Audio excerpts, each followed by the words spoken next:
Okay, coming back to our second chapter, we finished the first one. Second Hmm. chapter is about intelligence, a little more interesting, especially if you're doing it for the first time. We're doing psychology for the first time. So, this intelligence definition has to be by hearted, and I've made these drawings. So, David Wechsler says that intelligence is the aggregate or the global capacity of an individual to act purposefully, think rationally, and deal effectively with his environment. So we made all of this. So you can basically definitions have to be by hearted. Okay. You just can't randomly say that this guy defined this. And definition basically means it's exactly what was said. You can't just make it up. So by heart this. Okay. There were a lot of perspectives on intelligence. Okay. So basically first intelligence, everybody was studying it in different ways. And in summary, I'll only say that the first most important thing that you need to remember about intelligence is that we still don't have a very 100% definition, or like a thing which totally everybody agrees to, because different people have different ways of describing intelligence. So the different perspectives of intelligence, we start with BTW, by the way, which was Binet, Terman and Wechsler. These guys believed that intelligence is a single entity. Okay, these three guys say that it's a single general ability. So if you're intelligent, you're intelligent. It's not that you can be intelligent in one area and not be intelligent in another. You are intelligent in general. So that's what these three people believed. Then um, this TST. TST is also this YouTube channel, which makes Right. prank videos. So TST, Ah, Thurstone's, yeah. Okay, I don't know why I didn't underline this guy. Thorndike, Thurstone, and Spearman. These guys thought that intelligence was multiple. It was not just one ability, it included multiple abilities. Okay, now these TST के तीनों के perspectives यहाँ पे रखे हैं. Thorndike was the one who spoke of abstract intelligence. So some things you just can't basically say anything. See, like we made a short form for this it was task, TASC, and we made this rows and with thorns, which means Thorndike. So task is Thorndike is abstract intelligence, social intelligence, and concrete intelligence. Concrete, like I said, lot about your street smartness. Social is basically how good you are with dealing with people or in yourself in a social situation. Abstract is basically, say, a good painter, which you can't exactly put it in words or can't judge concretely. Okay, but that is also intelligent. You can think abstract things and visualize, and maybe scientists have a lot of these. Thurstone spoke about 7 primary abilities, and VN SAP raw.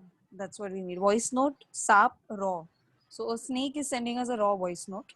Okay, this was the short form. That's why I made a snake here, which looks like I don't know what, like a worm or something. But VN stands for verbal comprehension number facility. SAP stands for spatial visualization, associative memory, perceptual speed.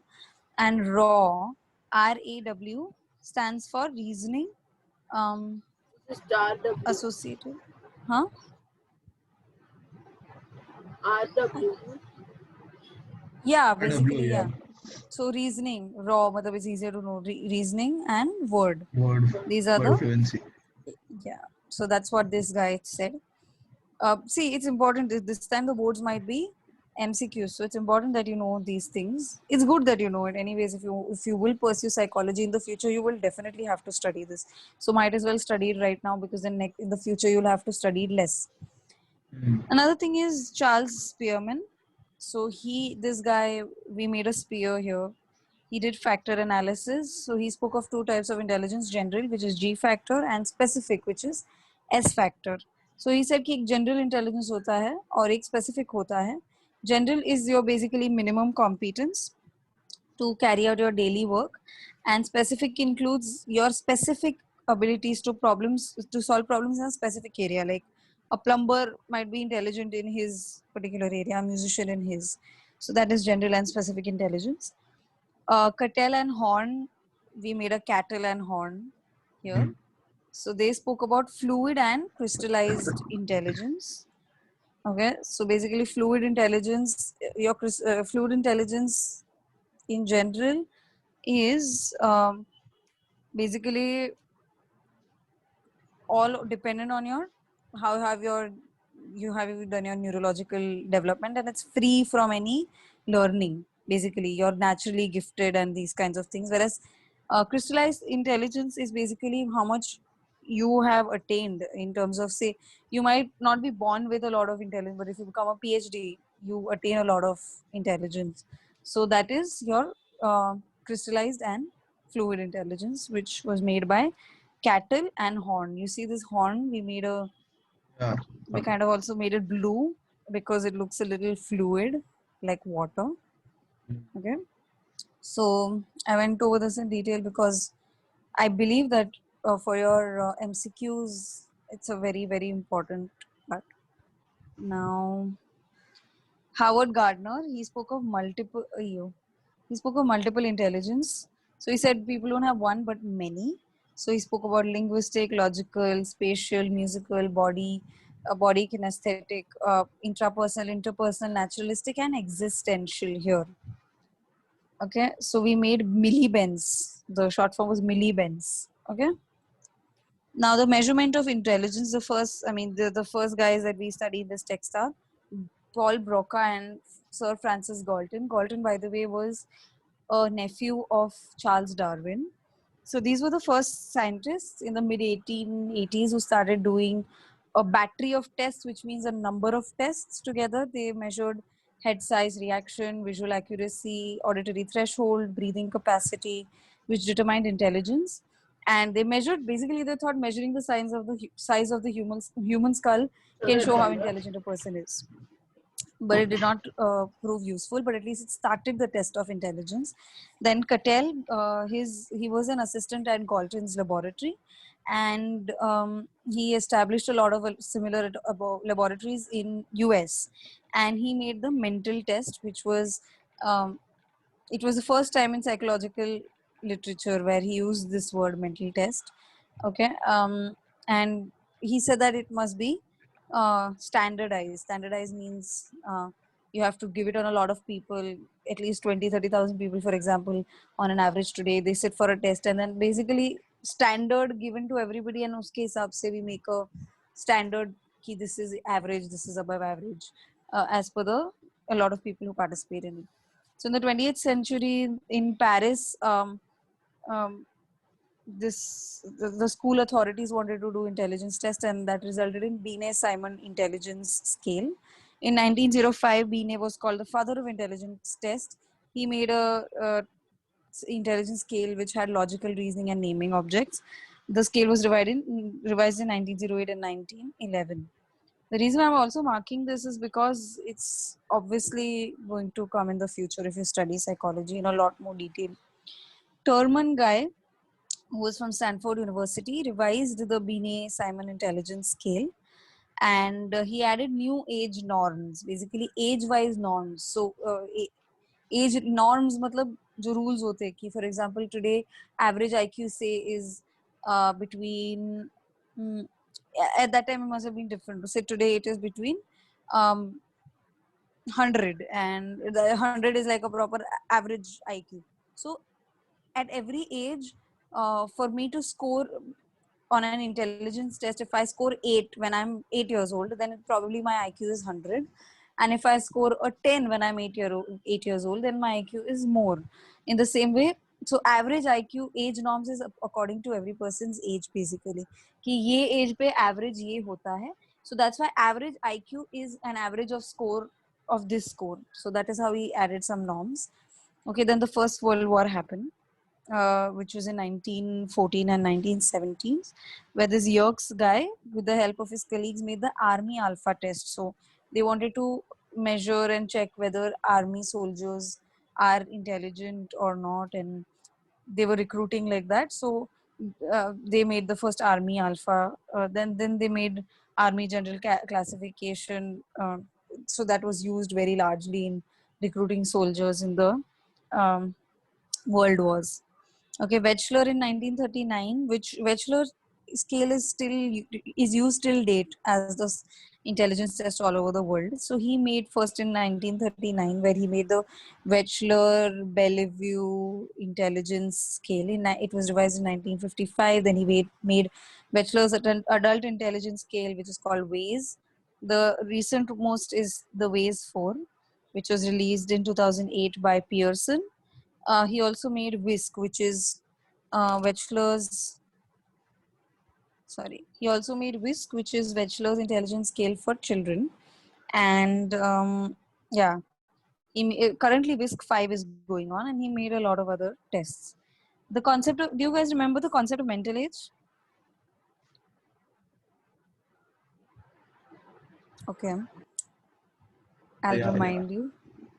I Okay, know. fine. You know?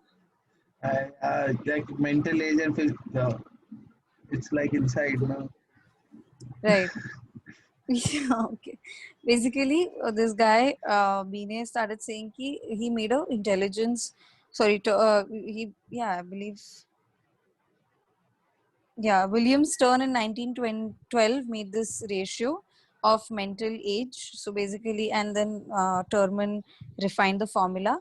So he made the IQ. He said that to measure IQ, you're supposed to do mental age upon chronological. Chronological age is basically your biological age into 100. So, for example, your mental age as per your score. So you're scoring as much as a 10-year-old when you're 8 years old. So your mental age will be 10, and your chronological age will be 8. So 10 upon 8 into 100, that becomes your IQ. In this case, I had given an example of a person who's 18 years old but has an intelligence of a 20-year-old. So mental age is 20 upon 18 into 100. Um, that becomes your IQ. So for example, if you're 10 years old and your IQ is say 8, so 8 upon 10 into 100, which means your IQ will be 80. Okay, so so then there are these ranges given. 100 is the average, say 120 is above average, and 80 is below average. Okay, so when your mental age is more than your chronological age, you are more intelligent. That's what the formula was. Now, the types of intelligence tests were two types. One was based on administration methods, and one was material used. So administration had individual and group, material had verbal and non-verbal. Okay, we have advantages and disadvantages of each. Individual tests of, so basically let's first go with this one, which is individual tests of intelligence, which means that all of these, Binet, Wechsler, Dr. Bhatia, Arthur point scale, course block design, all of these are individual. So everybody has to give this test individually. The advantage is that psychologists can, or the administrator can have a good rapport with the client. You get additional information about what the client was feeling through the test and all of those things. And individual tests can better predict creative thinking and better measure creative thinking as compared to group tests. The disadvantage is that it's time consuming, costly, and you need a skilled examiner to be able to do that. Okay, now that is the exact opposite of group tests. Okay, the exact opposite of group tests. Let's first go to group test examples. Okay, so we made RAA, like Raven's SPM, Army Alpha test, Army General Classification. Okay, the advantages are that they are less time consuming, economical, and role of examiner is minimum. You don't need specialized training. Basically, anybody can, not anybody, but at least minimum qualification wala can do this. Whereas in such tests, you need a psychologist probably to do it, or a trained personnel. Okay. Disadvantages are, again, you don't have the exact opposite of advantages here, which is you can't measure creative aspect, or like come measure hota hai. And another is that problems in establishing rapport and understanding what the client's moods and expressions are. Verbal tests of intelligence use language or numbers. Basically, they use words like Army Alpha, Wechsler's adult intelligence base. These are all verbal tests. So they measure higher mental abilities, and they differentiate between people who are average intelligent and above average intelligent. But the disadvantage is that you can't give it to people with different language background. You can't give it to illiterate people and small people. And they are also culture bound, because India mein what things you, in fact America and British, they also use two different languages. So naturally if I make a test in America and I give it to Americans, they'll be able to do better than British, because um, British की test जो Britishers ने बनाई है test, they will be able, because they are using their some words that, like for example in India we use the word pass out after for graduating, which is, you know, people in America laugh about it because pass out is only when you're drunk and you pass out over there. So like these small difference make that's why verbal tests are culture bound. Non-verbal tests of intelligence basically use pictures, designs, material object to measure intelligence, and they're more non-verbal, where your language is not used. Once we meet, I'm going to make you do one of these. It's fun. One of these tests. So you're given this picture and you're given these blocks which are in shape, which are in this shape, like half red, half white. Some blocks are fully red, some, and you have to make a design out of it like this. Okay. So basically uh, you don't have to verbally respond, you just have to do some things. So performance test, paper, pencil, course block design, Alexander's pass along, all of these, it's important to know these names. Bhatia's non-verbal, Raven's SPM, Raven's CPM, all of these. Advantages are that you can give it to different linguistic background people, literate and small children also, and differently abled people also. So any kind of say they have a particular kind of a form of disability, you can still give these tests to those people. They are culture free, you can give it to anybody in the world, and the results will be based on their intelligence, not on the language and all of those other things. The disadvantages of non-verbal test is that they are less suitable to measure higher and subtle mental abilities. These higher mental abilities like problem solving, decision making, these kinds of things. Less suitable, problem solving is still possible, but like your cognition and your judgment and logical reasoning and all that, you can't measure. Less suitable for to differentiate people between average and above average intelligence. Basically, even if you know advantages of one of intelligence and one of verbal intelligence and one of individual, that's it. You will know the disadvantage also, the group for the other one also.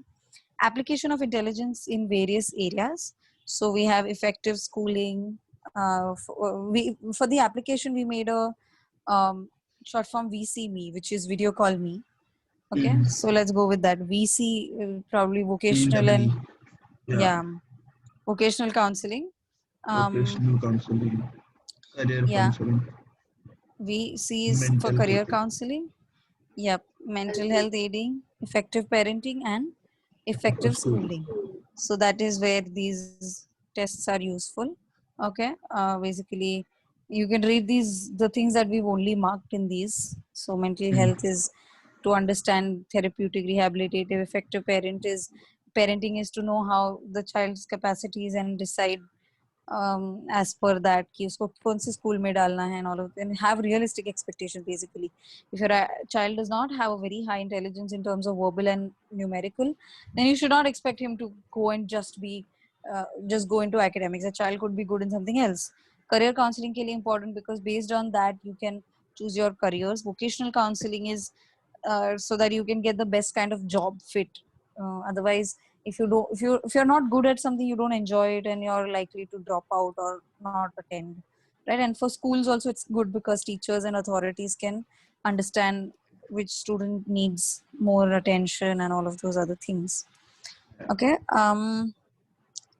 Okay, now people who are less qualified did not do well in school are quite successful, happy and popular in their life, not merely.